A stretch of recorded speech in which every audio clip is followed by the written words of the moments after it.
Sarah Martinez had always been different from other children in her small farming town of Cedar Valley. While other 12-year-old girls spent their afternoons playing with dolls or gossiping about classmates, Sarah found herself drawn to the injured birds that sometimes fell from their nests during storms. Her bedroom windowsill had become an unofficial rescue center, much to her mother's dismay. The discovery that would change everything happened on a humid Tuesday morning in late spring. Sarah was walking through the old Henderson property, an abandoned farm that had been left to nature after the family moved to the city 5 years earlier. The property bordered her family's land, and Sarah often explored its overgrown fields and crumbling barn structures when she needed to escape the noise of her 3 younger brothers. She was following the sound of distressed peeping when she stumbled upon something that made her heart race.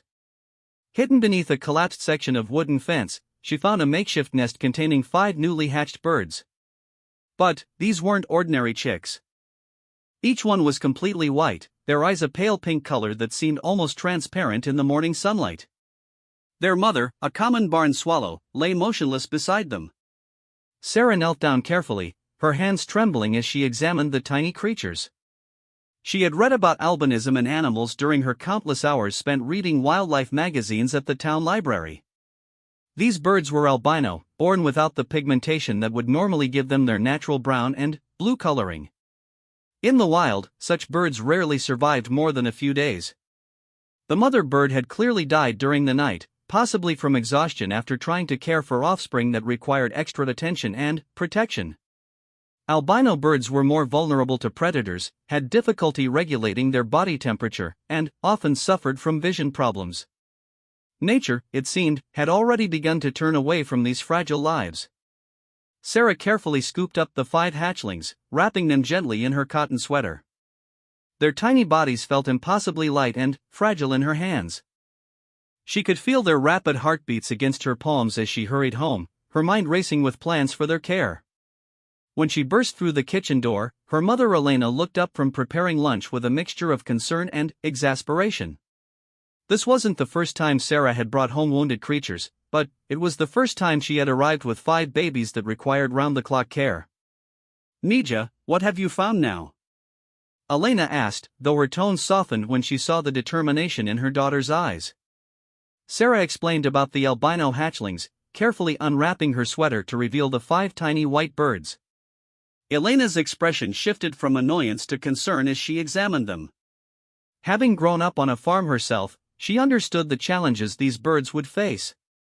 "Sarah, honey, you know these birds probably won't survive," Elena said gently. "Albino birds in the wild almost never make it to adulthood." "Maybe it would be kinder to." "No," Sarah interrupted, her voice firm despite her young age. "Everyone else might turn away from them, but I won't. They deserve a chance." Elena studied her daughter's face and recognized the stubborn determination that had been present since Sarah was a toddler. This was the same expression Sarah had worn when she insisted on caring for the injured cat that had shown up on their doorstep, or when she spent weeks nursing a baby raccoon back to health after its mother was killed by a car. Over the next few hours, Sarah threw herself into research. She borrowed every book about bird care from the library and spent hours on the family computer learning about the specific needs of albino birds. She discovered that they required a carefully controlled environment, frequent feeding with specialized nutrition, and protection from direct sunlight that could damage their sensitive skin and eyes. Working with her father Carlos, who was surprisingly supportive of the project, Sarah converted a large cardboard box into a proper brooding environment. They lined it with soft towels, installed a heat lamp at a safe distance, and created small dividers so each bird could have its own space while still benefiting from the warmth of its siblings. The feeding schedule was exhausting. Newborn birds needed to eat every 15 to 20 minutes during daylight hours. Sarah set up a rotation system where she would wake up at dawn, feed the birds before school, rush home during lunch break, and continue feeding them every afternoon until sunset. Her brothers thought she had lost her mind.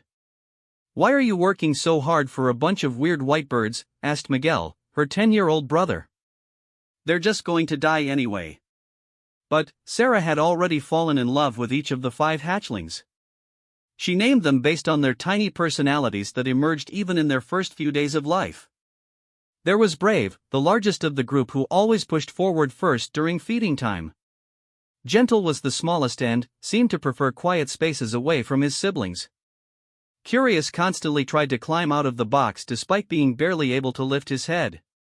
Sleepy spent most of his time resting but ate heartily when awakened.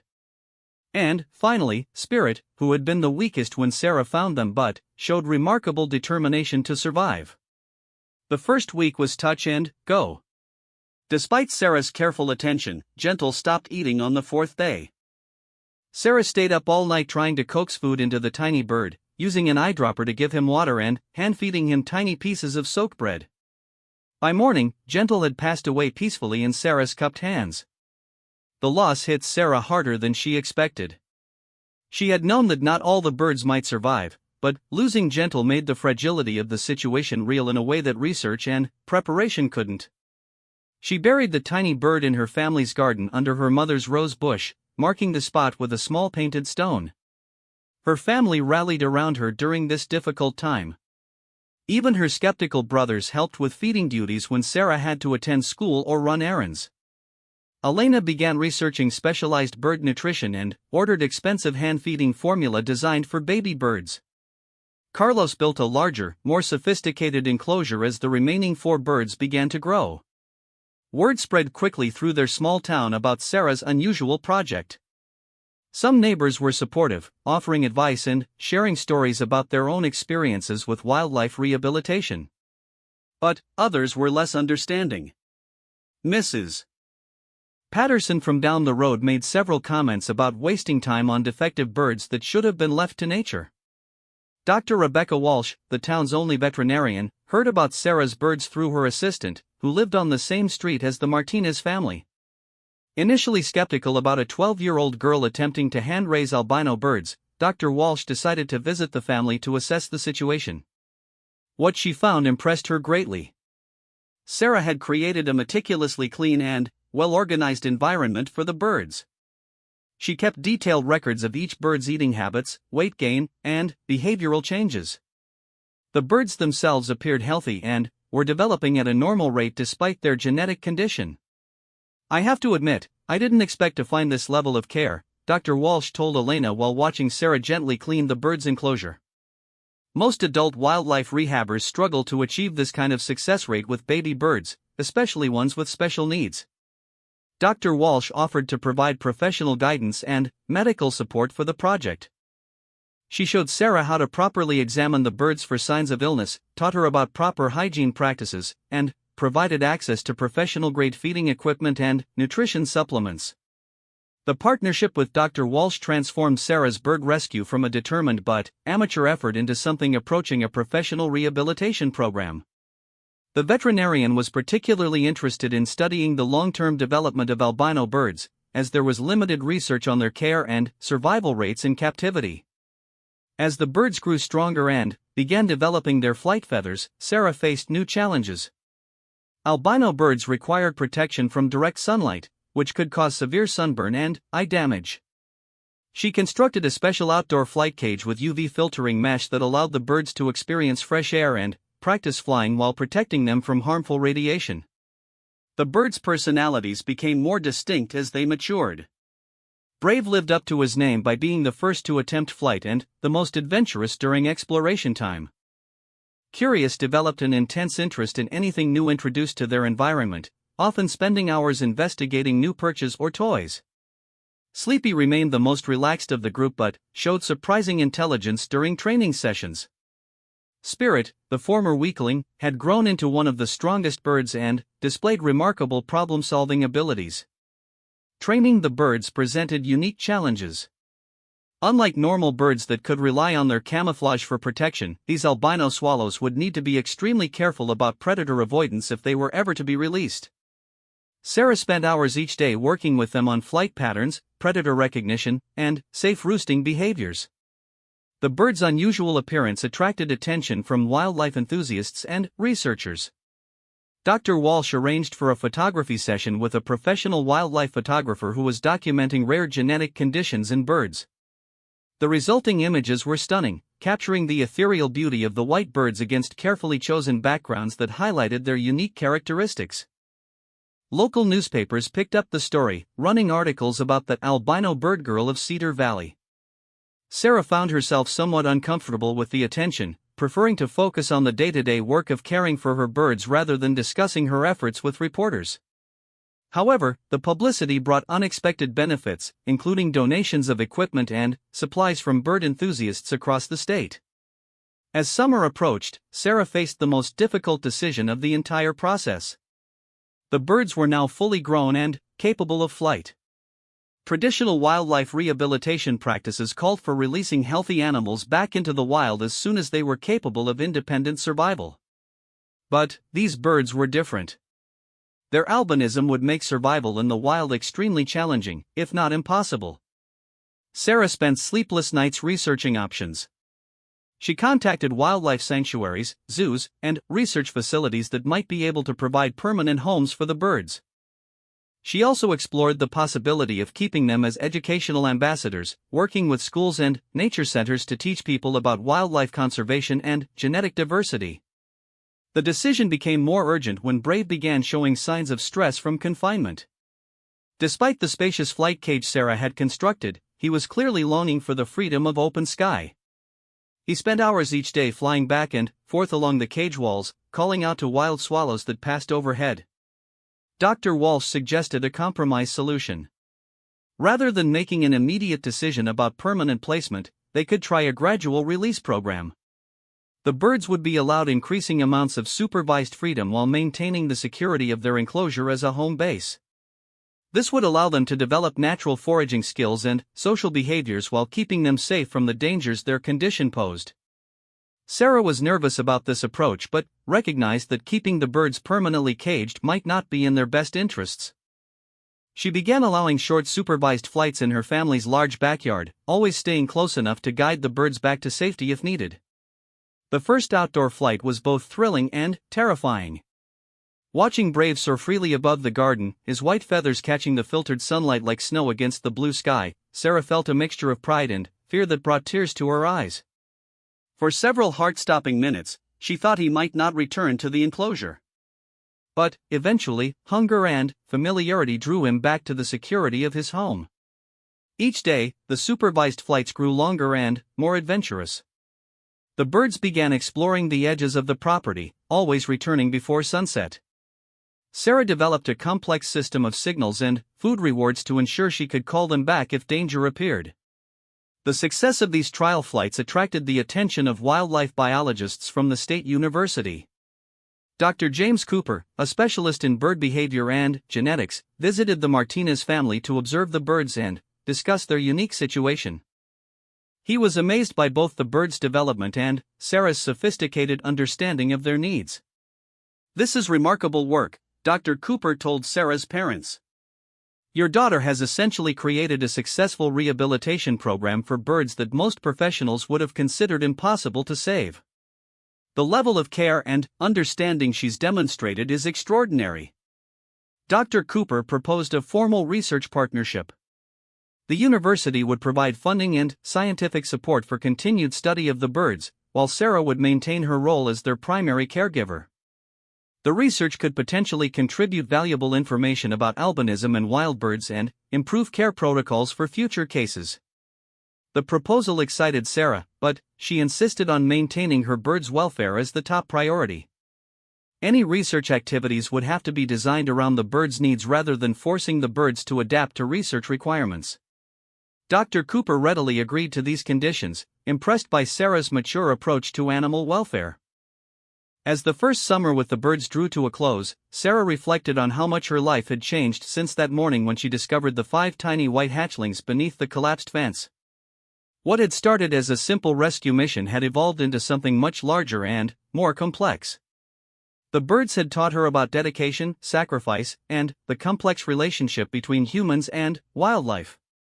She had learned about the challenges faced by animals with genetic differences and the ways that human intervention could sometimes provide alternatives when nature seemed to turn away. But, perhaps most importantly, Sarah had discovered her own capacity for compassion and determination.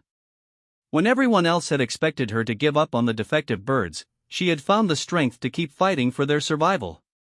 The experience had shaped her understanding of what it meant to care for creatures that others might discard or ignore. Standing in the garden at sunset, watching her 4 remaining birds settle in for the night in their secure enclosure, Sarah knew that this was only the beginning of their story together. The challenges ahead would be different from those they had already overcome, but she felt confident in her ability to meet them. The albino swallows had found their champion in an unlikely place, a 12-year-old girl who refused to turn away when the rest of the world had already given up on them. As the last light faded from the sky, Sarah made a quiet promise to continue advocating for creatures that needed someone to believe in their worth, regardless of what made them different from the rest. Winter arrived early in Cedar Valley that year, bringing unexpected challenges for Sarah and her albino swallows. The cold weather meant that outdoor flights had to be suspended, and the birds required additional heating to maintain their body temperature. Sarah's father Carlos worked with her to winterize their enclosure, adding insulation and upgrading the heating system to ensure the birds' comfort during the harsh months ahead. The confined winter months revealed new aspects of the birds' personalities and behaviors. Without the stimulation of outdoor exploration, they became more interactive with Sarah and developed complex social relationships with each other. Brave assumed a clear leadership role, often mediating disputes between the other birds and alerting the group to any changes in their environment. Spirit, who had grown into one of the strongest birds, became particularly attached to Sarah, often perching on her shoulder during cleaning and feeding times. Dr. Cooper's research partnership proved invaluable during this period. The university provided funding for specialized equipment that allowed for detailed monitoring of the birds' health and behavior. Sarah learned to use digital scales to track weight changes, thermal imaging cameras to assess their temperature regulation, and high-speed video equipment to analyze their flight patterns and movements. The research revealed fascinating insights about albino bird behavior that had never been documented before. Unlike their pigmented relatives, Sarah's birds showed unusual patterns of activity, being more active during dawn and dusk hours when lighting conditions were optimal for their sensitive eyes. They also demonstrated remarkable problem-solving abilities, possibly developed as compensatory skills for their visual challenges. Sarah's dedication to her birds had not gone unnoticed in the broader community. Local news stations began following her story, documenting the birds' development and Sarah's evolving expertise in their care. The attention brought both opportunities and complications. While the publicity attracted support and resources, it also brought criticism from some wildlife professionals who questioned whether keeping the birds in captivity was truly in their best interests. The debate intensified when Dr. Patricia Williams, a prominent wildlife biologist from the State Wildlife Agency, visited Cedar Valley to assess the situation. Dr. Williams was known for her strict adherence to natural wildlife management principles and her skepticism of human intervention in animal lives. These birds should have been allowed to follow their natural course, Dr. Williams argued during a heated discussion with Sarah, her parents, and Dr. Cooper. By keeping them alive, we're interfering with natural selection and potentially creating a dependency that serves human emotions more than animal welfare. Sarah listened quietly to Dr. Williams' arguments before responding with a maturity that surprised the adults in the room. "I understand your point about natural selection," she said carefully. "But these birds are individuals, not just representatives of their species. They have personalities, preferences, and the ability to experience joy and curiosity. Shouldn't that count for something?" The exchange highlighted a fundamental tension in wildlife conservation between pragmatic species management and individual animal welfare. Sarah found herself caught between these philosophical positions, trying to balance her emotional attachment to her birds with her growing understanding of ecosystem dynamics and conservation principles. Dr. Cooper suggested a compromise that would address some of Dr. Williams' concerns while preserving the birds' welfare. The birds could serve as ambassadors for wildlife education, visiting schools and nature centers to teach people about genetic diversity and conservation challenges. This role would provide them with meaningful purpose while contributing to broader conservation goals. Sarah embraced this new direction enthusiastically. She began developing educational presentations about albinism and wildlife, conservation genetics, and the challenges faced by animals with special needs. Her natural speaking ability and genuine passion for her subject matter made her an effective educator, even at her young age. The first educational presentation took place at Cedar Valley Elementary School, where Sarah's younger brothers were students. Initially nervous about speaking to a large group, Sarah found her confidence growing as she watched the children's fascination with her birds. Brave, who had become comfortable with human interaction, perched calmly on Sarah's arm while she explained the challenges of albinism and the importance of protecting genetic diversity in wildlife populations. The presentation was so successful that requests began coming in from other schools throughout the region. Sarah worked with her parents and Dr. Cooper to develop a more structured educational program that could be safely transported to various venues. They designed special travel carriers that would protect the birds from stress while allowing them to be visible to audiences. As spring returned to Cedar Valley, Sarah faced new decisions about her birds' future. They were now over a year old and had developed into strong, healthy adults despite their genetic condition. Their success had attracted attention from zoos and wildlife research facilities interested in their unique genetics and behavioral adaptations. The Riverside Wildlife Sanctuary, a renowned facility specializing in birds with special needs, offered to take 2 of Sarah's birds for their breeding program. The sanctuary's director, Dr. Michael Torres, explained that albino birds in captivity could potentially produce offspring with valuable genetic information for conservation research. Your birds represent a unique opportunity to study albino genetics in a controlled environment, Dr. Torres explained during his visit to Cedar Valley. The information we could gather might help us better understand and protect genetic diversity in wild populations. The offer presented Sarah with her most difficult decision yet. The sanctuary could provide her birds with excellent care and the opportunity to contribute to scientific knowledge. But it would also mean separating them from each other and from the human family they had known their entire lives. Sarah spent weeks considering the offer, consulting with Dr. Cooper, Dr. Walsh, and her parents about the implications of each choice. She visited the Riverside Wildlife Sanctuary to see their facilities and meet their staff, wanting to ensure that her birds would receive the same level of individual attention they had grown accustomed to. The sanctuary impressed Sarah with its professional standards and commitment to animal welfare. The facilities were spacious and well-designed, with specialized areas for birds with visual impairments and sensitivity to light. The staff demonstrated deep knowledge about albino bird care and seemed genuinely excited about the opportunity to work with Sarah's birds. After much deliberation, Sarah made the difficult decision to allow Spirit and Curious to join the sanctuary's program. These 2 birds had shown the strongest interest in interacting with other birds and seemed most likely to benefit from the social opportunities the sanctuary could provide. Brave and Sleepy would remain with Sarah, continuing their roles as educational ambassadors. The separation was emotionally challenging for everyone involved. Sarah had raised all 4 birds from helpless hatchlings, and they had become deeply bonded to both her and each other. The transport to the sanctuary was carefully planned to minimize stress, with Dr. Walsh providing mild sedation to keep the birds calm during the journey. Spirit and Curious adapted well to their new home, quickly integrating into the sanctuary's specialized flock of birds with various disabilities and genetic conditions. Regular updates from Dr. Torres kept Sarah informed about their progress and well-being. The birds were thriving in their new environment and had begun participating in the sanctuary's research programs. Meanwhile, Brave and Sleepy continued their work as educational ambassadors with renewed vigor.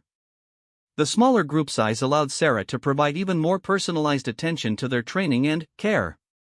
She developed increasingly sophisticated presentations that covered topics ranging from basic genetics to conservation ethics. The educational program expanded beyond local schools to include nature centers, scout groups, and even university biology classes. Sarah's presentations were noted for their scientific accuracy combined with genuine emotional connection to her subject matter. Many students who attended her talks reported developing new interests in biology, conservation, or veterinary science. Dr. Cooper documented these educational impacts as part of his ongoing research, finding that Sarah's presentations were significantly more effective than traditional wildlife education programs in changing students' attitudes toward animals with disabilities or genetic differences. The personal stories and individual bird personalities made abstract concepts about genetic diversity tangible and meaningful for young audiences. As summer approached, Sarah celebrated the 2-year anniversary of finding her albino hatchlings. The occasion prompted reflection on how much had changed since that morning when she discovered 5 helpless birds beneath the collapsed fence. What had begun as a simple rescue had evolved into a complex web of relationships involving research, education, and conservation. The anniversary also marked Sarah's transformation from a nature-loving child into a confident young conservationist.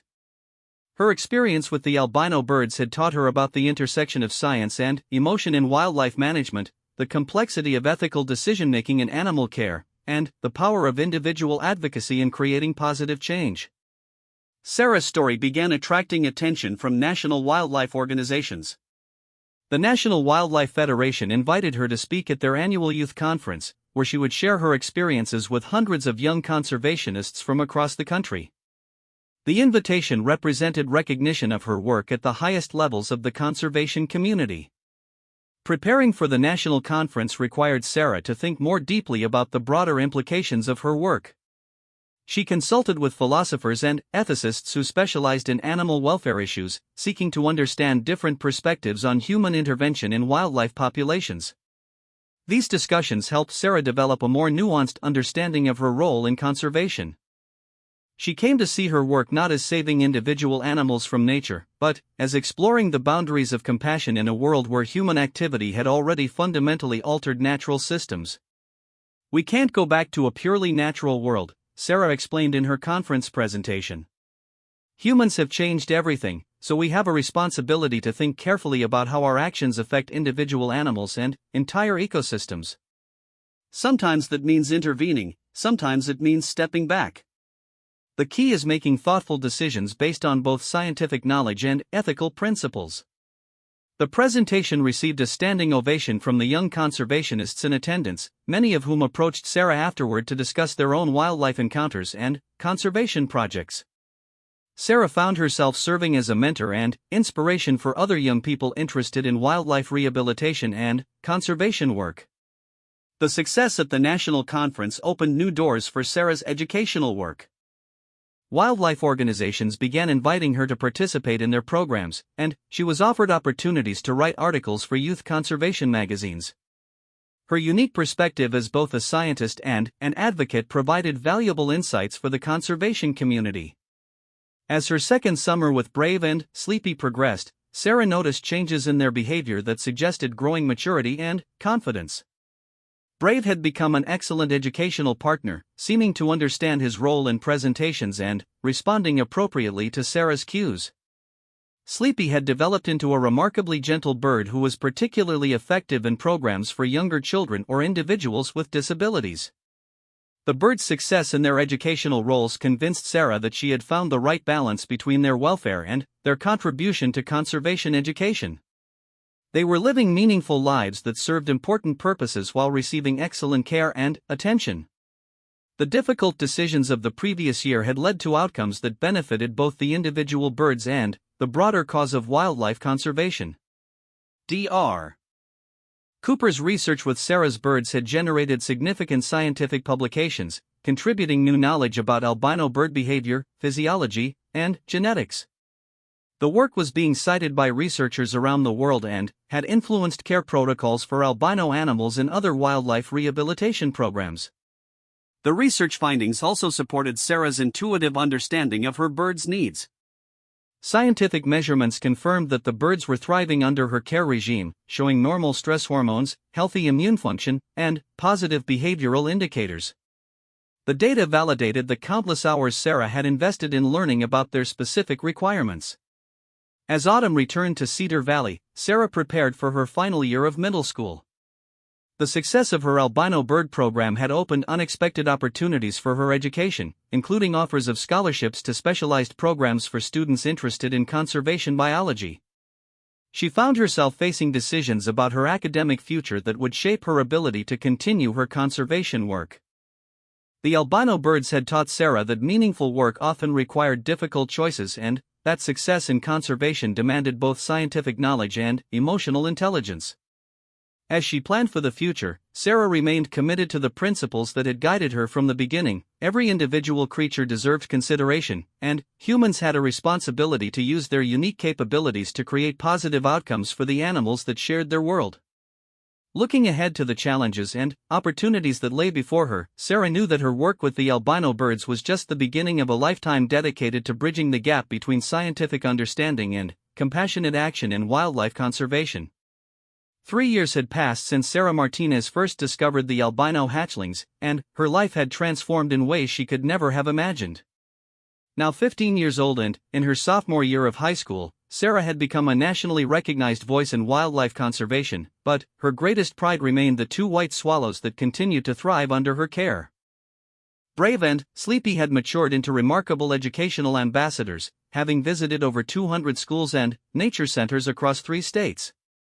Their gentle temperaments and striking appearance made them perfect representatives for wildlife conservation messages, and their presence invariably captured audiences in ways that traditional presentations could not match. The educational program had evolved far beyond Sarah's initial efforts. Working with professional educators and conservationists, she had developed a comprehensive curriculum that addressed multiple grade levels and learning objectives. The program now included interactive demonstrations, hands-on activities, and follow-up materials that teachers could use to extend the learning experience. Dr. Cooper's research with Sarah's birds had attracted international attention from the scientific community. The longitudinal study of their development and behavior had produced groundbreaking insights into albino bird physiology and adaptation mechanisms. The work had been featured in prestigious scientific journals and had influenced wildlife management policies in several countries. Spirit and Curious had also thrived at the Riverside Wildlife Sanctuary, where they had become part of a successful breeding program studying genetic diversity in bird populations. Their offspring, while not albino themselves, carried valuable genetic information that researchers were using to better understand inheritance patterns and population genetics in wild bird communities. The sanctuary reported that both birds had adapted well to their environment and had formed strong social bonds with other birds in the program. Spirit had even taken on a mentorship role with newly arrived birds, demonstrating behaviors that helped other animals adapt to sanctuary life. Sarah's work had inspired similar projects around the world. Wildlife rehabilitators in Australia, Canada, and several European countries had reached out to learn from her methods and apply them to their own conservation challenges. The Cedar Valley Protocol for caring for albino birds had become an international standard, cited in wildlife rehabilitation textbooks and training programs. The global reach of Sarah's influence became apparent when she received an invitation to speak at the International Wildlife Conservation Conference in Geneva, Switzerland. At 15, she would be the youngest presenter in the conference's 50-year history, addressing an audience of professional wildlife biologists, conservationists, and policymakers from around the world. Preparing for the Geneva presentation required Sarah to think about her work from new perspectives. She consulted with international experts about wildlife conservation challenges in different cultural and environmental contexts, learning about how her approach might need to be adapted for different situations and species. The international travel also meant temporary separation from Brave and Sleepy, something that had never happened for more than a few days since their rescue. Sarah worked with Dr. Walsh and her parents to arrange professional care for the birds during her absence, ensuring they would maintain their routines and receive the attention they required. The Geneva conference exceeded Sarah's expectations in every way. She found herself surrounded by conservationists whose work she had long admired, many of whom were eager to discuss her innovative approaches to wildlife rehabilitation and education. Her presentation about the intersection of individual animal welfare and conservation biology received enthusiastic responses from the international audience. More importantly, the conference exposed Sarah to conservation challenges she had never considered. She learned about habitat destruction in tropical rainforests, climate change impacts on migratory bird populations, and the complex political and economic factors that influenced wildlife conservation policies around the world. These broader perspectives helped Sarah understand that her work with albino birds was part of a much larger tapestry of conservation efforts addressing different aspects of the global biodiversity crisis. She began to see connections between her local efforts and international conservation challenges, recognizing opportunities to scale up her impact while maintaining the personal touch that made her work effective. One of the most meaningful connections Sarah made in Geneva was with Dr. Amara Okafor, a conservation biologist from Nigeria who worked with threatened bird species in West Africa. Dr. Okafor was particularly interested in Sarah's educational methods and how they might be adapted for conservation education in communities with limited resources. The two began collaborating on a project to develop low-cost educational materials about bird conservation that could be used in rural African schools. Sarah's experience creating engaging presentations with limited equipment proved valuable in designing programs that could be implemented without sophisticated technology or extensive funding. When Sarah returned from Geneva, she found that the international recognition had opened new opportunities for expanding her impact. Wildlife organizations offered her positions on youth advisory boards, universities invited her to visit their camp programs, and publishers approached her about writing books for young conservationists. However, Sarah was careful not to let these opportunities distract from her primary commitment to Brave and Sleepy. The birds remained her top priority, and she insisted that any new projects would have to accommodate her responsibilities as their caregiver and advocate. The balance between expanding her influence and maintaining her core commitments became easier when the Cedar Valley Nature Center offered to partner with Sarah in creating a permanent educational facility. The center proposed building a specialized aviary and classroom complex where Sarah could continue her work with Brave and Sleepy while reaching larger audiences and training other young conservationists. The proposal excited Sarah's entire family, as it would allow her to continue her education locally while expanding her conservation work. The facility would include state-of-the-art housing for the birds, a classroom equipped for multimedia presentations, and research space for ongoing studies of albino bird behavior and genetics. Fundraising for the facility became a community-wide effort that demonstrated the impact of Sarah's work on her hometown. Local businesses, civic organizations, and individual donors contributed to the project, recognizing that Sarah's success reflected positively on the entire community. The fundraising campaign also attracted support from national wildlife organizations impressed by the grassroots enthusiasm for conservation education. Construction of the Sarah Martinez Wildlife Education Center began in the spring of Sarah's sophomore year, with completion planned for the following summer. Sarah participated actively in the design process, ensuring that every aspect of the facility would optimize the welfare of her birds while creating the best possible educational environment. The center's design included innovative features that reflected lessons learned from 3 years of working with albino birds. The aviary incorporated adjustable lighting systems that could accommodate the bird's sensitivity to bright illumination, climate control systems that maintained optimal temperature and humidity, and flexible barriers that allowed for varying levels of interaction between the birds and human visitors. As construction progressed, Sarah began recruiting and training volunteer educators who would help operate the facility. She developed comprehensive training materials based on her experience working with diverse audiences, covering everything from bird handling techniques to age-appropriate communication strategies for different educational programs. The volunteer program attracted applicants from across the region, including retired teachers, college students studying biology or education, and experienced wildlife rehabilitators interested in Sarah's methods. The diversity of backgrounds among the volunteers promised to bring new perspectives and skills to the educational programs. Brave and Sleepy seemed to sense the excitement surrounding the new facility's development. Their behavior during construction visits suggested curiosity about the new spaces being prepared for them, and they appeared comfortable with the increased human activity around their temporary housing arrangements. Dr. Cooper's research had reached a significant milestone with the publication of a comprehensive study documenting the first 5 years of albino swallow development in captivity. The study, co-authored by Sarah, provided detailed insights into their physiology, behavior, and educational impact that would influence wildlife rehabilitation practices for years to come. The research findings validated many of Sarah's intuitive decisions about bird care while identifying areas where scientific knowledge could improve welfare outcomes. The collaboration between Sarah's practical experience and Dr. Cooper's research expertise had created a model for how citizen scientists and professional researchers could work together effectively. As the opening of the education center approached, Sarah reflected on how much her understanding of conservation had evolved since that first morning when she discovered the helpless hatchlings. What had begun as an emotional response to animals in need had developed into a sophisticated understanding of the complex relationships between individual welfare, species conservation, and ecosystem health.